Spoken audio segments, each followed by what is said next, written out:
ಆತ್ಮೀಯ ವಿದ್ಯಾರ್ಥಿಗಳೇ, ನಮಗೆ ಪ್ರಶ್ನೆಗಳನ್ನು ಕೊಡಿ ಸರ್, ನಾವು ಓದ್ಕೊಳ್ತೇವೆ. ಪರೀಕ್ಷೆಗೆ ಬರುವಂತಹ ಪ್ರಮುಖ ಪ್ರಶ್ನೆಗಳನ್ನು ಕೊಡಿ.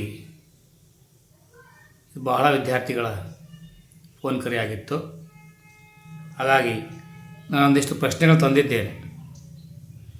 ಇವುಗಳನ್ನ ಅಭ್ಯಾಸ ಮಾಡಿಕೊಳ್ಳೋದ್ರ ಜೊತೆಗೆ ಮತ್ತಿಷ್ಟು ಅಭ್ಯಾಸ ಮಾಡಿಕೊಂಡು ನಾಳೆ ಪರೀಕ್ಷೆಯಲ್ಲಿ ಯಶಸ್ಸನ್ನು ಪಡೆಯಿರಿ. ನೋಡ್ಕೊಂಡು ಬರುವ ಪ್ಲಾಸಿ ಕದನಕ್ಕೆ ಕಾರಣ ಮತ್ತು ಪರಿಣಾಮಗಳೇನು? ಸಹಾಯಕ ಸೈನ್ಯ ಪದ್ಧತಿಯ ನಿಬಂಧನೆಗಳೇನು? ಬ್ರಿಟಿಷ್ ಶಿಕ್ಷಣ ಪದ್ಧತಿಯ ಪರಿಣಾಮಗಳು ಯಾವುವು? ನಾಲ್ವಡಿ ಕೃಷ್ಣರಾಜ ಒಡೆಯರ್ ಸಾಧನೆಗಳನ್ನು ವಿವರಿಸಿ.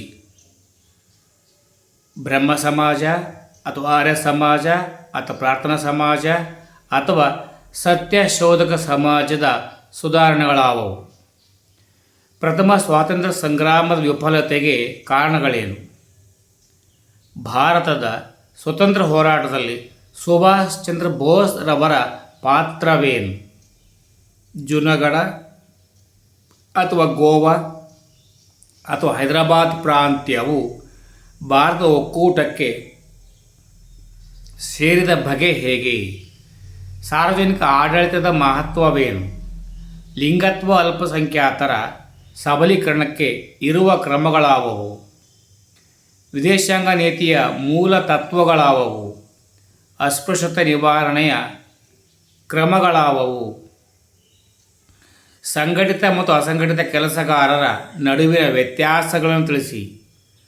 ಬಾಲಕಾರ್ಮಿಕಕ್ಕೆ ಕಾರಣಗಳೇನು? ಬಾಲ್ಯ ವಿವಾಹಕ್ಕೆ ಕಾರಣಗಳೇನು? ಮಣ್ಣಿನ ಸಂರಕ್ಷಣಾ ವಿಧಾನಗಳಾವವು?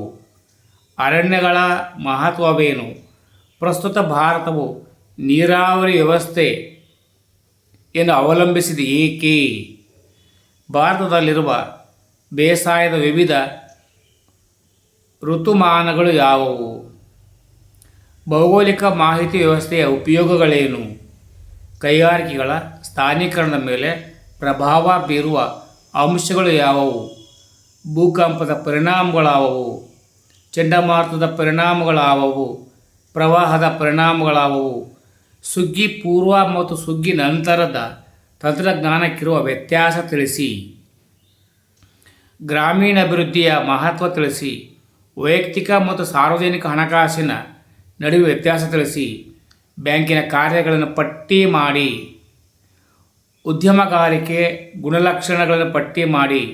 ಮಾರ್ಚ್ 15ಕ್ಕೆ ಗ್ರಾಹಕರ ದಿನಾಚರಣೆ ಆಚರಿಸಲು ಕಾರಣವೇನು?